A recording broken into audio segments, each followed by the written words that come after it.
In this video, I will show you how to view my W-2 in Gusto.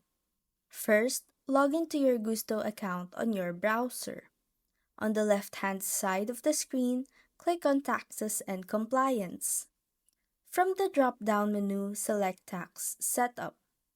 Once you're in, scroll down until you see the option for View Documents and tap on it. Here you will find different tax forms stored in your account. To view your W-2, simply click on W-2s.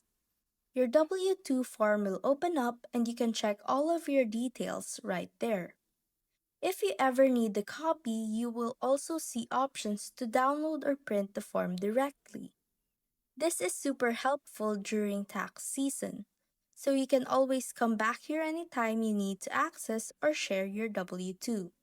And that's how to view my W-2 in Gusto.